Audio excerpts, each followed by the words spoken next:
Muito bem, muito bom. Hoje é domingo de ceia. Hoje é domingo de ceia. Oh, sabe o que eu pensei? Já tem dois domingos, duas ceias. Nós já estamos na terceira ceia via internet. As duas primeiras ficaram bagunçadas. Como a gente está com equipe de apoio aqui hoje, alguém podia servir a ceia enquanto a gente canta. Então alguém de máscara e de mãos devidamente higienizadas e alcoolizadas podia servir a ceia. Então vou pedir aos irmãos que se ajuntem aí e vamos que vamos. Então vamos à leitura, irmãos, da palavra. Você que está em casa, você que está aqui com a gente, é João capítulo 15, versículo 13. João capítulo 15, versículo 13. Na série da videira, a gente continua falando em João 15, vamos até o 17, ó.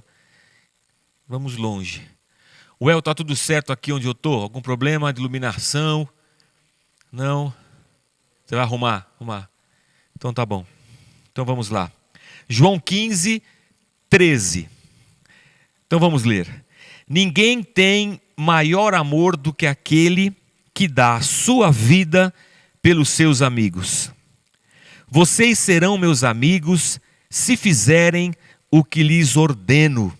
E aqui eu coloco um grifo na palavra ordeno. A ordenança de Jesus e a nossa obediência. Versículo 15. Já não os chamo servos, porque o servo não sabe o que o seu senhor faz. Em vez disso, eu os tenho chamado amigos, porque tudo o que ouvi de meu Pai, eu lhes tornei conhecido. Vocês não me escolheram, mas eu os escolhi para irem e darem fruto que permaneça, a fim de que o Pai lhes conceda o que pedirem em meu nome. Este é o meu mandamento: amem-se uns aos outros. Pai, nós te agradecemos pela tua palavra e te pedimos, ó Deus, fala ao nosso coração, ao coração de cada um, daqueles que estão ligados agora online, ao vivo, para aqueles que ouvirão essa palavra em algum momento, em qualquer circunstância, que o teu Espírito continue falando, Senhor, ao coração dos teus filhos, e que a tua palavra semeada produza frutos no coração. Fala conosco e tem misericórdia de nós, é o que eu te peço, Senhor. E que a tua palavra encontre espaço, não as nossas reflexões humanas, não os nossos pensamentos humanos, mas que a tua palavra, Senhor, venha ao coração da gente, é o que eu oro e peço, em nome de Jesus Cristo, teu Filho. Amém. Amém. Muito bom.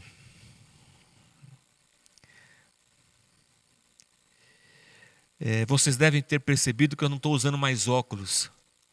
Acho que vocês nem perceberam, né? É que agora eu coloquei fonte 16 no computador. Eu não fui curado, nem fiz cirurgia, nada disso. É que eu estou então, quando eu leio aqui, está fácil, está grande. Bênção a tecnologia. A palavra que Jesus traz nesse trecho que nós lemos, eu o dividi em três. A questão da ordenança de Jesus Cristo, da nossa obediência, a questão de amigos que se tornam servos.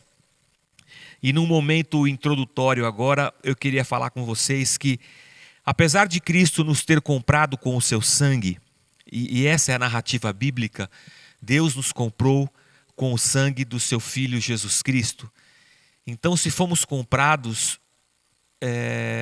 somos propriedade dele, somos servos. Mas nem por isso ele nos trata dessa maneira. E no texto que nós lemos, Jesus trata e diz isso aos discípulos: eu vou chamar vocês de amigos e não mais de servos. E há uma diferença ontológica aqui, há uma diferença no ser. Porque o servo só cumpre tarefas. O servo vive dentro da casa, o servo tá junto ali, tem comunhão, sabe? Às vezes se fala assim, é quase da família. Mas ele é um cumpridor de tarefas. O dono da casa não compartilha com o servo as coisas da casa.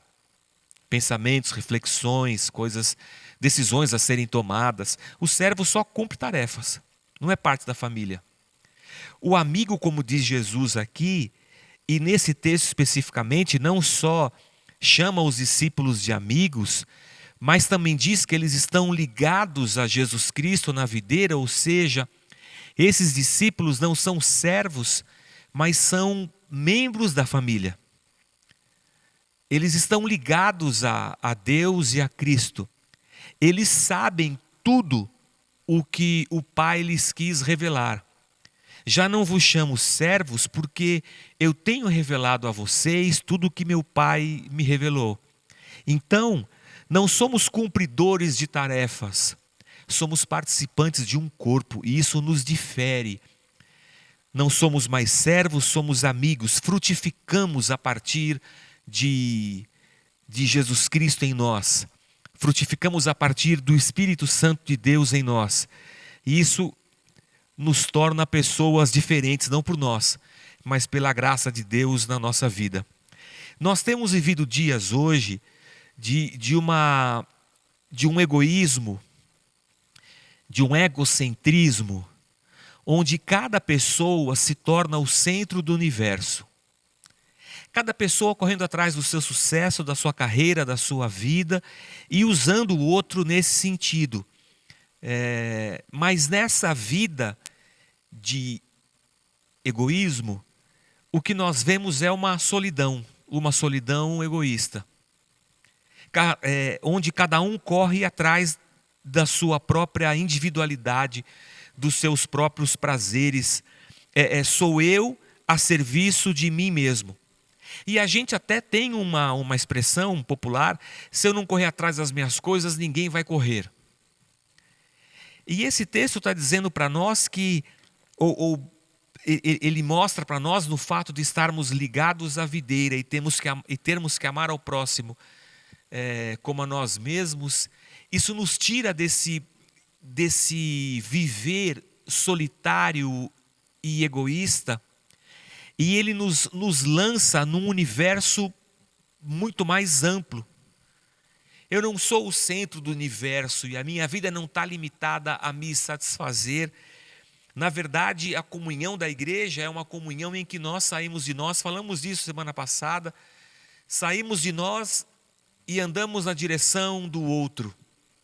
Assim como Cristo, assim como Deus, é assim que nós fazemos. E vou parar para fazer uma reflexão com você. Nessa luta de eu encontrar satisfação para mim, e nessa ideia de que tudo tem que me servir, nessa busca pelo meu prazer individual, eu pergunto você, como é que fica o casamento? Não fica. Porque se numa relação de casal, em que eu devo servir a minha esposa, e a minha esposa deve me servir, se eu optei por me casar, é sinal de que eu quero romper com a solidão. E na esfera do casamento, eu deixo de ser a pessoa mais importante. E passo a considerar a minha esposa agora a pessoa mais importante. E nessa união de dar-se à esposa, também considera o marido a pessoa mais importante. E a partir dessa aliança, a exemplo do Pai e do Filho, do amor de Deus, nós rompemos a barreira do eu. Rompemos essa solidão, o solitário, e abrimos espaço para uma uma relação a dois. A família também é isso. Se esse amor produz um fruto no filho, agora essa família se volta para o filho. O pai se volta para o filho se volta para o pai. E quanto mais a família cresce, mais nos dividimos, nos repartimos e mais deixamos de correr atrás de nós mesmos. E mais pensamos no bem comum da família. Isso é quase uma loucura falar isso nesses dias. É quase uma doideira você falar disso nesse momento em que nós vivemos. Mas como é que nós podemos falar da possibilidade do casamento e da família, se não falarmos da possibilidade do sacrifício e da entrega, do serviço, de servirmos uns aos outros, dentro do casamento, dentro da família e, por fim, dentro da igreja. É por isso que a igreja é uma loucura aos olhos humanos. Só que o texto ele é tão incrível que Jesus nesse texto nos mostra a possibilidade do servo, do escravo, se tornar amigo. Para nós essa linguagem é distante. A gente não tem escravos na nossa sociedade. A gente tem, vez ou outra, algumas empresas que usam trabalho escravo. A gente tem, às vezes, plantações, empresas retiradas que usam ainda o trabalho escravo, que é uma vergonha, uma desumanidade. Mas na sociedade judaica, lá no primeiro século, a escravidão era uma coisa comum. As pessoas serviam, se tornavam escravas às outras por causa de dívidas. Se tornavam escravas às outras por causa de vitórias e derrotas em guerras.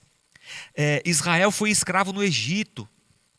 Aliás, Israel, no momento da vinda de Jesus Cristo, vivia uma certa servidão em relação a Roma. Não eram escravos de Roma, mas Roma era a senhora soberana do mundo ocidental naquela época. No Novo Testamento, Paulo escreve uma carta chamada Filemão. E ele está falando, a carta é para Filemão, porque um escravo de Filemão chamado Onésimo fugiu. Era um escravo fujão. Só que nessa fuga ele encontra Paulo, conhece Paulo e se converte. O escravo se converte. Aí o cara fala assim, aí num bate-papo um dia, tomando um guaraná, um pão com mortadela, o escravo batendo papo, então, de onde você veio, escravo? Eu vim de assim, assado. Pô, tenho tanto amigo lá, Paulo diz. Tem um amigo meu lá, chama Filemão. E o Onésimo fala assim, foi dele que eu fugi. Eu falo, nossa, que coincidência, meu Deus do céu. Cara, você é muito útil aqui para mim, mas você precisa voltar. Aí Paulo escreve uma carta e fala assim, ô Filemão, está voltando para você o seu escravo, o Onésimo. Eu poderia obrigar você pela minha condição de apóstolo, mas eu não vou fazer. Eu vou apelar aqui para o teu amor e para o amor de Cristo que está em você. Porque eu estou mandando para você não mais o teu escravo. Eu estou mandando de volta para você o teu irmão em Cristo. É assim que você deve tratá-lo.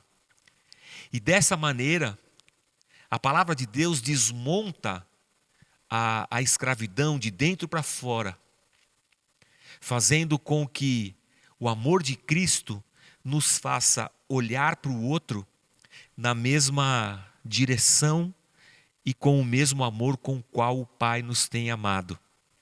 E naquela época, isso era um escândalo. Hoje é dia de ceia. Você já imaginou que na igreja de Cristo, lá nos primeiros dias, quando colocavam a mesa para a ceia, todos se alimentavam juntos do mesmo pão e do mesmo cálice, escravos e senhores? Isso era uma afronta para a sociedade. Isso era quase que uma revolta, uma rebelião. Eles eram revolucionários, porque assentados à mesma mesa estavam servos e senhores, e à mesa eles eram iguais. A sociedade não entendia isso, mas o amor de Cristo tornava-os iguais. No Novo Testamento existe uma palavra para servo que é doulos no grego. E esse doulos é o servo mais servo de todos. Porque tinha gente que era trabalhadora e também era chamada de servo, mas era uma outra palavra. Havia empregados que também eram chamados servos, mas era um outro termo. Os servos que o texto aqui diz para a gente era o servo do servo do servo do servo, o doulos, o escravo. E esse tipo de servo, essa palavra só tinha sentido quando ela estava associada a um senhor. Então esse tipo de servo pertence a alguém, não é só alguém que trabalha, um empregado, ele é propriedade dessa outra pessoa. Esse doulos tem que ter um kyrios, kyrios no grego, senhor. É disso que esse texto está dizendo para nós aqui. Só que Jesus diz assim: vocês são doulos, mas agora eu vou chamar vocês de amigos. E há um texto no Velho Testamento, lá em Deuteronômio capítulo 15, a gente tem aí, Everlyn, Deuteronômio 15, 12, o texto fala assim, ó: se seu concidadão hebreu, homem ou mulher, vender-se a você e servi-lo 6 anos, no 7º ano dele a liberdade. Olha o que dizia a lei com relação a essa situação. Vamos supor que dentro das tribos, um hebreu por algum motivo ficou devendo para o outro ao ponto de ter que ficar servo para pagar a conta. O que a lei dizia? Tá, ele vai te servir, mas no máximo 6 anos. No 7º, você vai dar a liberdade dele. Não importa quanto ele te deva. No 7º ano, você tem que libertar, porque senão é muita opressão. Só que olha o que acontece. No versículo 16 fala assim, ó: mas se o seu servo, seu escravo, lhe disser que não quer deixá-lo, porque ama você e sua família e não tem falta de nada, então apanhe um furador e fure a orelha dele contra a porta, e ele se tornará seu escravo para o resto da vida. Faça o mesmo com a sua escrava. Olha que coisa interessante. Eu me tornei seu servo por uma condição qualquer. Aí depois de 6 anos você vem e fala assim: olha, venceu o prazo, agora eu vou te libertar, você vai seguir sua vida. Ele fala: não, cara, não quero. Eu não quero mais ser seu escravo por obrigação. Eu quero ser seu escravo por amor. Aí tinha uma cerimônia, colocava-se um brinco. O brinco era o sinal de que aquele escravo era escravo dele, mas não porque aquele o obrigava. É porque ele queria ser escravo. É porque ele amava o seu senhor a tal ponto que ele está fazendo uma aliança ali de amor, que já transcende a questão da obrigação. Eu já não trabalho mais nessa casa porque eu sou servo ou escravo. Eu trabalho nessa casa porque eu amo ao meu senhor. Legal, né, gente? Me deu até vontade de pôr um brinco. Eles riram aqui, não sei porquê, mas... Aí vão dizer: por que você usa brinco? Porque você é artista? Não, eu uso brinco porque eu sirvo ao meu Senhor por amor. Olha, é legal, né? Marcão levantou o dedo. Marli, você deixa o Marcão pôr um brinco? Tem que ver se você deixa, porque é a esposa que deixa, né, o marido pôr brinco. A Marli não deixou. Brincadeira. O que esse texto mostra para a gente é que existe uma possibilidade de servos amarem seus senhores e servi-los não por obrigação. Aí Jesus vai dizer assim: vocês me amam se vocês fazem o que eu ordeno a vocês. E lá no versículo 10, que já foi tema das nossas pregações anteriores: se vocês obedecerem aos meus mandamentos, permanecerão no meu amor. Interessante, porque Jesus fala: se vocês obedecerem os meus mandamentos, permanecerão no meu amor. E aqui ele diz: se vocês me amarem, vocês farão o que eu ordeno a vocês.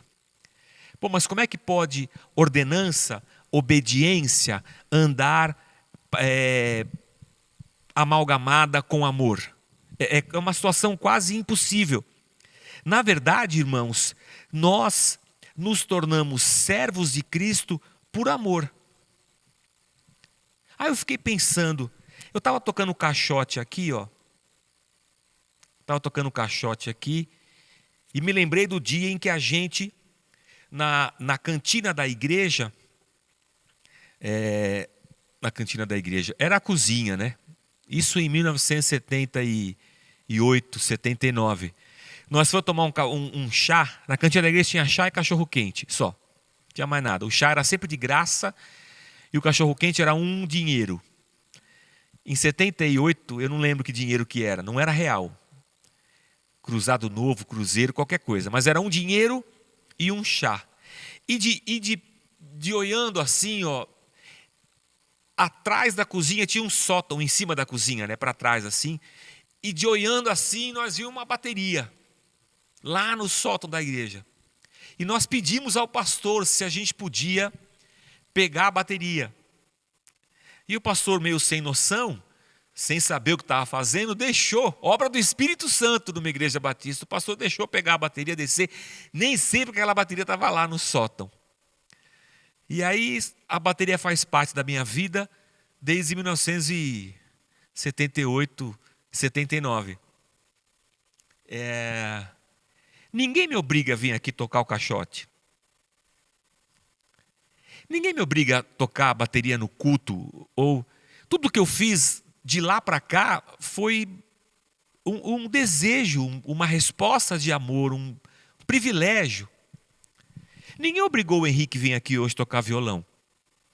Botou uma arma na cabeça dele, ou disse que se ele não vir, ele vai dar brecha, e o inimigo vai puxar a perna dele de noite. Não, ele veio aqui porque ele ama a Deus, ele ama a igreja, ele ama a comunidade, ele quer servir a igreja.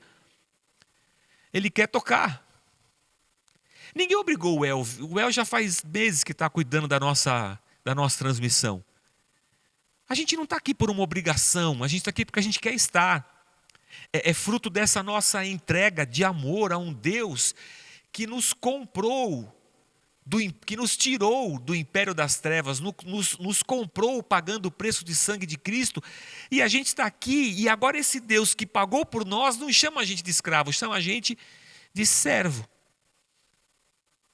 E tem passado os anos, e a gente fala assim, eu não quero mais sair daqui não. Eu não quero ir embora. Fura minha orelha, porque eu quero servir ao Senhor por amor. É disso que Jesus está falando para a gente. Sabe qual é o problema, irmãos? É que na religião, às vezes, as pessoas servem as outras e a igreja por um sentimento de culpa, na tentativa de encontrar um alívio e um perdão. Não é um servir por amor, é um servir pela culpa. Às vezes servem por medo, um medo punidor de um Deus malvado. Então, por medo de Deus, eu sirvo, sabe? E pasmem, às vezes religiosamente servimos até por ganância. Como assim? Como é que um servo, um escravo pode ser ganancioso sendo escravo, nunca vai ter nada? É porque numa esfera religiosa, às vezes, você se fazer de servo faz com que você receba benefícios dentro da estrutura religiosa. Parece incrível, né, irmãos? Isso aqui tem um coração de servo, isso aqui vai crescer aqui dentro. E cresce. Mas ele não tem um coração de servo porque ele quer servir. Ele tem um coração de servo porque ele quer crescer. A religião distorce todas as coisas. Só que a gente precisa, irmãos, de uma revolução no nosso jeito de ser igreja. Porque assim como tem pessoas que servem por fatores que não são amor, há líderes que escravizam e não por amor. Escravizam pelo medo, escravizam pela ganância, escravizam impondo culpa. Há pastores que escravizam porque sabem muito das ovelhas, então escravizam e impõem fardos pesados. E as pessoas se sentem mesmo escravas, dominadas. Não podem nem sair da igreja, porque se saírem dessa para aquela, são malditas, isso e aquilo. Vivem sob um regime. Porque líderes não olham para a igreja como uma comunidade, olham para a igreja como a sua empresa, o seu negócio, e querem impor aos escravos os seus planos de poder, de crescimento, de enriquecimento. Que tragédia, irmãos. Que tragédia. Quando Cristo olha para os seus escravos e diz assim para eles: agora vou chamar vocês de amigos.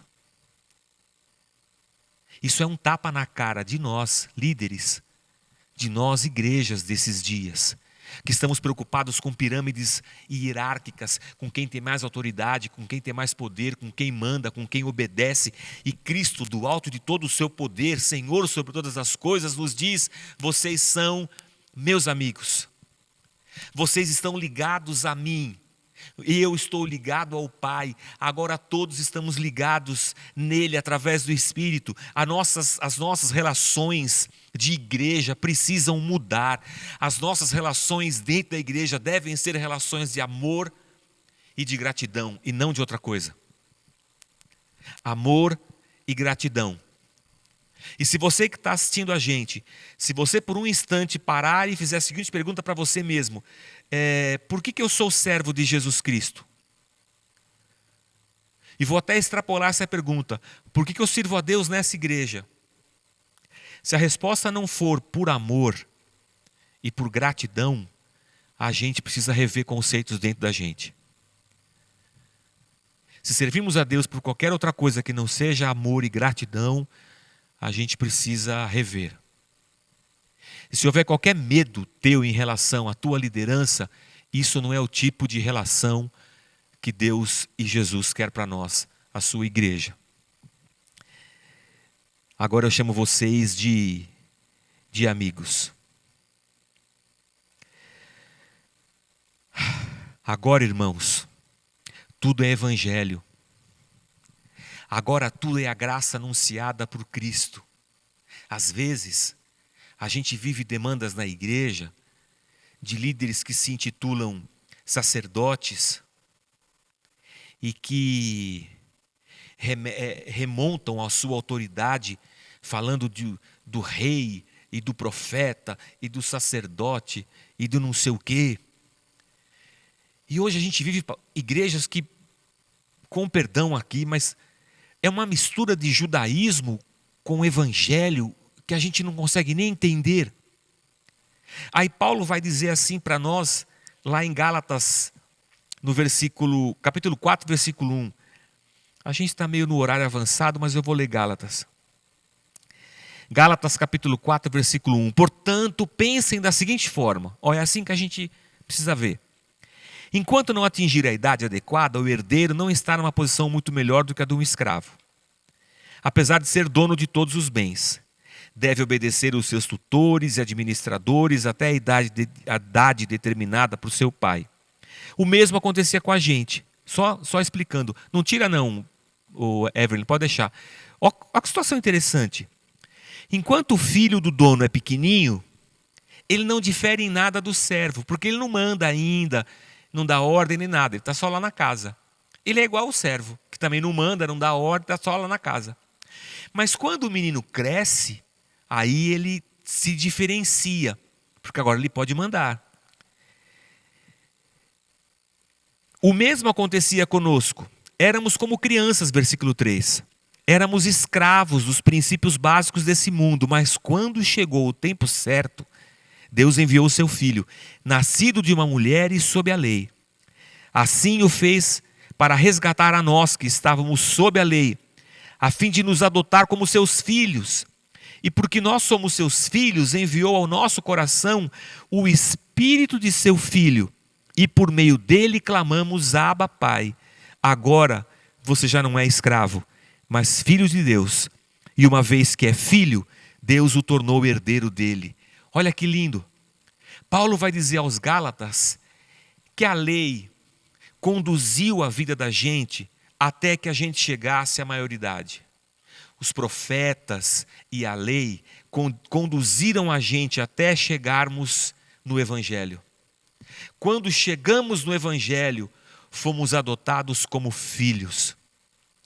Se somos filhos, não somos escravos. Nosso trabalho não é de escravo, é de voluntário. Nosso trabalho não é de escravo, é de voluntário. O dízimo não é escravidão. A nossa oferta, a nossa contribuição é fruto de amor. Serviço um ao outro não é obrigação, é graça, é generosidade, é amor, é tempo doado por amor, é vida compartilhada.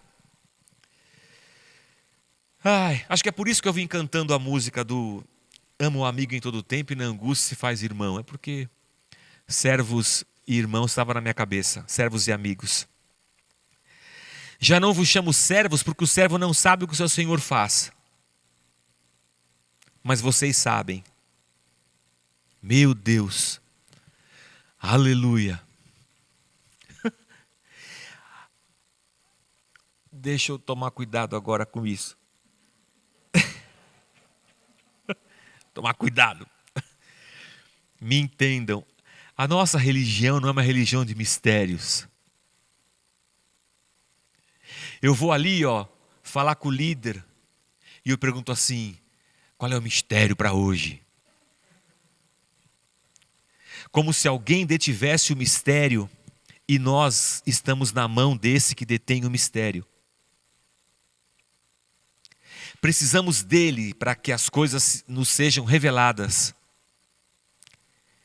Desculpe, isso é coisa de escravo. Porque é o escravo que não sabe o que faz o seu senhor. E Jesus diz: já não chamo vocês de escravos, chamo vocês de amigos, porque vocês sabem, porque eu lhes tenho revelado todas as coisas. Meu, que tremendo! É por isso que eu posso até ser o pastor, mas as pessoas não estão presas a mim. É porque o pastor é que tem a visão, né? A gente só segue o pastor. Deixa disso, irmão. Sabe o que é o pastor? O pastor é alguém da mesma altura que você. Aliás, já que é para estragar tudo, o pastor não é nada mais do que servo da igreja. Líder, sim. Servo de Deus, sim. Mas só existe para servir a igreja. Deus deu o pastor à igreja para servi-la. Ele não é dono da revelação. A palavra está toda revelada. Aleluia. Não foram vocês que me escolheram, eu que escolhi vocês, para darem fruto e para o vosso fruto permanecer. Interessante a palavra de Cristo. Eu escolhi vocês para irem e darem. Dois verbos que João aponta para nós. O chamado de Deus para a gente é um chamado que nos coloca em movimento. E ao nos colocar em movimento, nos chama a dar e repartir. A igreja é um ser, uma entidade, um corpo que se move segundo a vontade de Deus. E ao se mover por onde vai, a igreja vai repartindo, dando, dividindo o fruto que Jesus produz dentro dela. E aqui é uma coisa interessante. Tanto ir quanto dar estão num tempo verbal que é o presente do subjuntivo. Nossa, que isso tem a ver com as coisas? O subjuntivo na língua portuguesa, a gente usa o se eu for, se eu fizer. E ele dá uma ideia de possibilidade. Possibilidade. Na língua grega também. Mas a língua grega abarca mais um significado de desejo, de expectativa. E aqui é o desejo de Cristo e a expectativa de Cristo em relação aos seus discípulos. É assim, sabe o que eu espero de vocês? Sabe o que eu desejo para vocês? Que vocês se movam, avancem e que vocês frutifiquem. Aqui não é outra coisa, irmãos, a não ser a missão de Deus para cada um de nós. Andamos como igreja e carregamos em nós o fruto que não é nosso, que é do nosso Senhor. Eu fui ontem visitar meu sogro lá no interior, guardadas as devidas recomendações da quarentena. Não entra na casa, não... Sabe, visita de louco, né? Visita que você fica assim: oi, tudo bom? Opa, então tá bom. Então, até logo.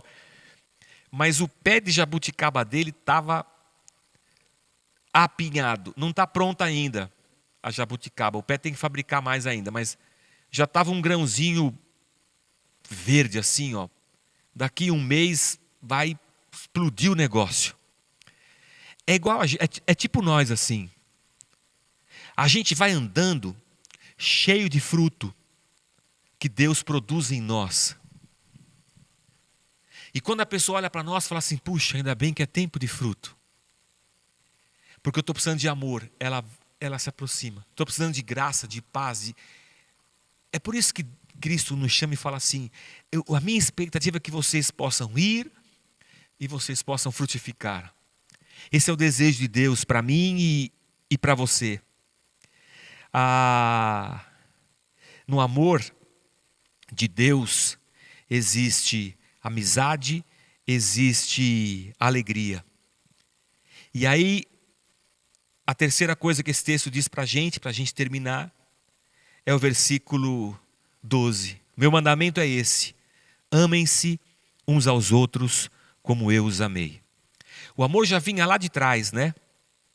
Amar a Deus sobre todas as coisas e o próximo como a si mesmo. É lei, é ordem. Agora Jesus diz para os seus discípulos: não amem somente como vocês se amam. Não ame o próximo somente como vocês se amam. Amem o próximo como se eu estivesse amando ele. O amor que vocês devem ter é o mesmo amor que eu tenho. E a igreja é o lugar onde nós desenvolvemos as nossas relações de amor e não de servidão. De amor, de doação, de entrega e de amizade. Mas pastor, o senhor acha que na igreja então todo mundo tem que ser amigo? Outro dia num dos nossos estudos não lembro se foi no estudo de quarta ou se foi no estudo de terça ou no culto de quarta. Eu não lembro quando foi. Eu lembro que foi a Kelly que falou, a Kelly do Denilson. Falou sobre isso, do procurarmos amigos na igreja.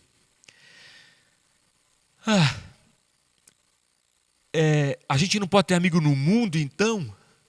Mas se você não tiver amigo no mundo, você vai ter amigo onde? Em Marte, em Saturno, em Plutão. A questão aqui não é só uma questão de amizade, de afinidade. Eu acho que extrapola isso, transcende isso. É nós nos encontrarmos aqui na missão e vermos que ambos servimos ao mesmo Deus, servimos as mesmas pessoas, estamos orientados pelo mesmo amor, transbordando no mesmo amor, e isso nos torna amigos de jornada. Pode acontecer de entre os muitos amigos de jornada da igreja, você encontre alguns que, humanamente falando, tenham mais afinidade com você. E esses com mais afinidade com você, talvez você considere os mais amigos. Sei lá, está na tua liberdade.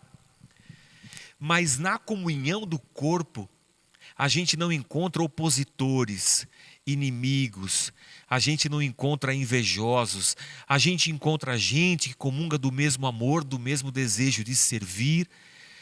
A gente encontra pessoas que carregam o fruto de Cristo e assim encontramos amigos. E que a gente descobre que no dia da angústia, esses amigos são mais chegados que irmão. A gente está junto para repartir o pão e para continuar a jornada. Que assim, na missão, no serviço, na entrega, no ser igreja, a gente se reconheça como amigo. e a gente se faça irmão. E assim a gente caminha em nome de Jesus Cristo. Obedecemos porque amamos, Cristo nos chama de amigos e assim nos convida a servirmos uns aos outros com o mesmo amor com o que Ele nos serviu. Aí eu digo para você que isso aqui não é outra coisa a não ser a manifestação da graça de Deus por nós. Que bom, irmãos. Que bom que na igreja eu não tenho que brigar pelo meu irmão contra o meu irmão para ter um cargo. Que bom que na igreja eu não preciso brigar com o meu irmão para galgar um degrau hierárquico. Que bom que eu não preciso contar os podres dele para o líder tirar ele e eu assumir o lugar dele. Oh, irmãos, que bom. Que bom que Deus nos trouxe para a sua graça, nos fez igreja. Onde é que a gente ia estar hoje? Correndo atrás do nosso umbigo? Igual um cachorro que corre atrás do seu rabo? Que bom que a gente pode estar aqui. Que bom que Deus nos comprou. E que bom que ao nos ter comprado não nos considera escravos, mas nos faz filhos e nos chama de amigos. Vamos orar. Nós vamos participar da mesa do Senhor e que o Senhor nos abençoe. Pai, nós te agradecemos pela tua palavra. E a nossa oração nessa manhã, Senhor, é acima de tudo de gratidão, porque fomos comprados com o sangue do teu Filho Jesus Cristo. Fomos transportados do reino das trevas para o teu amor. Fomos chamados a frutificar, Senhor. Que bom, Deus, que não somos conduzidos por um tirano. Não somos escravos, Pai, mas somos livres em Ti. Nos fizemos servos por amor, Pai, e Te louvamos. Ah, Senhor, que bom que podemos ser igreja. Que bom que podemos estar aqui reunidos como corpo. E nós clamamos a Ti, Senhor, nessa manhã. Transforma o nosso coração, transforma as nossas relações, transforma cada dia o nosso jeito de ser igreja. E em nome de Jesus, Pai, que todos nós aqui estejamos mergulhados, submersos no Teu amor e na Tua graça.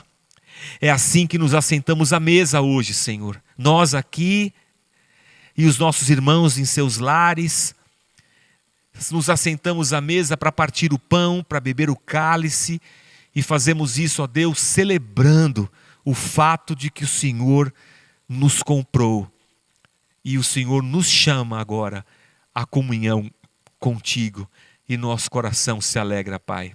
A Ti a honra e a glória, em nome de Jesus. Amém.